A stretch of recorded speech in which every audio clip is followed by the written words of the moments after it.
صلاة الله سلام الله على ياسين حبيب الله توسلنا ببسم الله وبالهادي رسول الله وكل مجاهد. Hi guys, welcome to Integration TV. I'm Samira. We are at the Sound Heart Conference today. It's called Guardians of the Ummah. We are talking about the Sahabis. We're learning about Islam. The Somali community is here. We're ready to learn, and we're gonna take you around.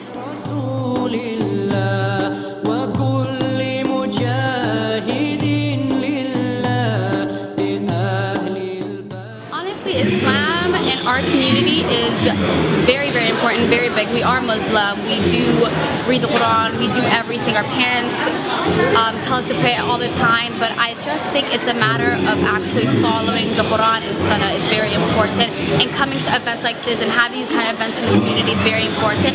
I feel like once we really, truly integrate Islam into our lives, a lot of things will change with the help of Allah. The whole reason why our youth are going through what they're going through right now is because they're straying so far from the deen, right? So I reached out to the mosque to kind of like tell them that one of my plans or one of my ideas is that I'm gonna try to do what I can to like bring them all back and closer to the deen, you know? And so I started with myself now. So if you like watch my interview with her, then I wasn't wearing hijab because I wasn't really practicing as much, but now like I'm starting to do that more so I could be an example for everybody. And like there's people that are involved in Save Our Somali Youth who can also be examples of that. So we're trying to show them that once you come closer to the deen and come back to the path to Allah and the Sunnah, then you can definitely find peace and, you know, live happily and better. وكل مجاهد لله بأهل البدر يا الله. We seek a way with Bismillah. Hey guys, so I'm live at the Sound Heart Conference in Toronto. How exciting, guys. Toronto is coming together for the youth finally, bringing all these amazing young girls. Hello! Hi! Isn't it exciting to see Somali girls happy, excited about life? And they're all here enjoying it. I'm about to go on stage and give my inspiring talk. Hopefully not too emotional. You guys like emotional stuff? No. You like honesty? Yes. Yes. Truth? Yes. So they're ready for my speech on how to really make a change to our community here in Toronto. So follow me and join me with all these beautiful Somali girls from Toronto. Live on Integration TV, Sound Heart Conference in Toronto. Join me. I'm about to go on stage, guys. Bye.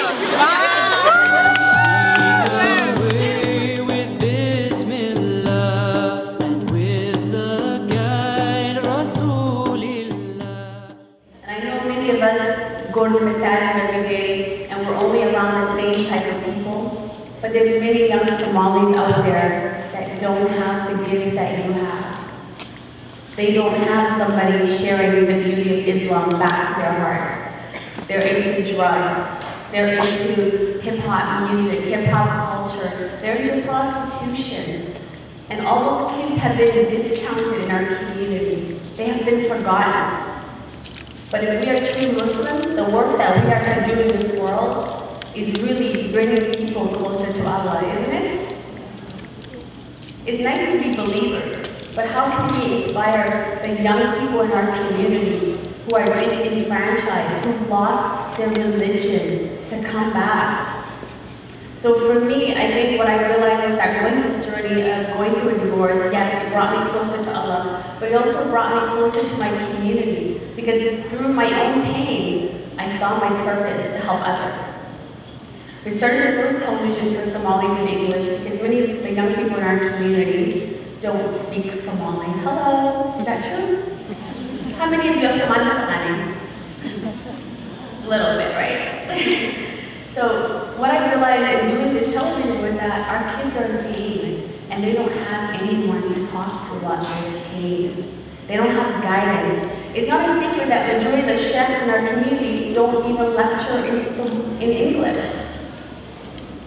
So, anyways, in starting this television, what I realized was that you can have dreams, but you also need to reflect the change in your own life to your society. You know, when I started television, I know many of you probably watched it 2 years ago, I wasn't wearing a hijab.